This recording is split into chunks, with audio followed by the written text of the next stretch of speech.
I have a quick question for you. Which three things do you associate with Canada? I'm no mind reader, but there's a good chance you thought of maple syrup, ice hockey, and education. Our next story is about that last bit, education. Have you ever considered an education abroad? If you don't already live in Canada, there's a good chance it was on your list. It's one of the top destinations for international students worldwide.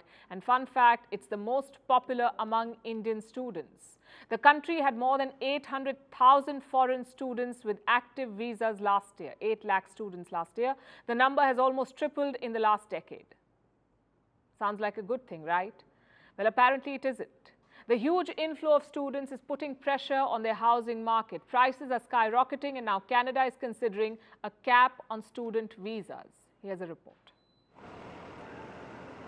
This may sound odd, but our next story is about an even number, 800,000.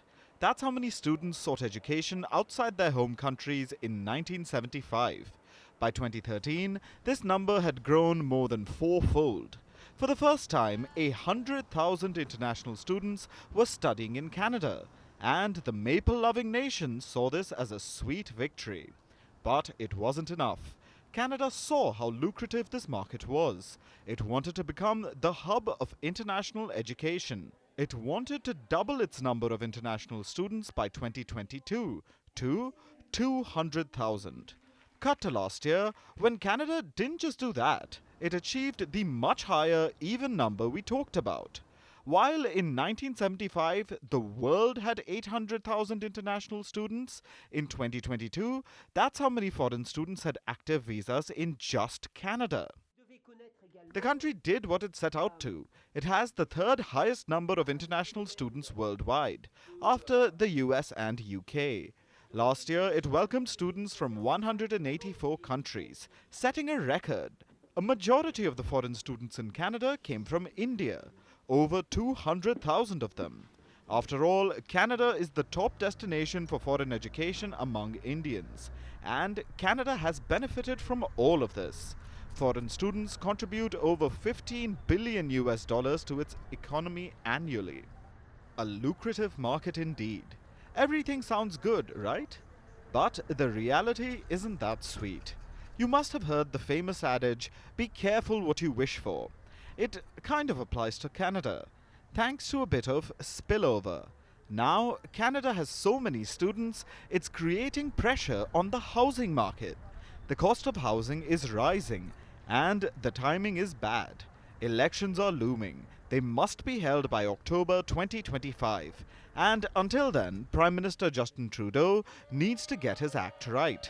He is under fire for mismanagement of the economy and for making housing unaffordable for many. The Canadian government needs to act quickly, so it has proposed a solution. And it's bad news for prospective students. Canada wants to curb the pressure on housing by capping foreign student visas.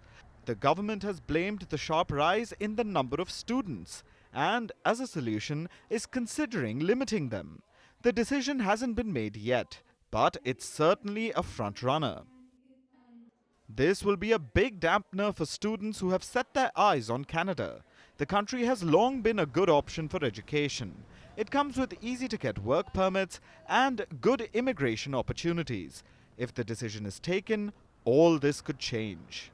Experts say this step may not be necessary. They have some other ideas to curb the housing prices, like changes in taxation on construction or sale of rental projects.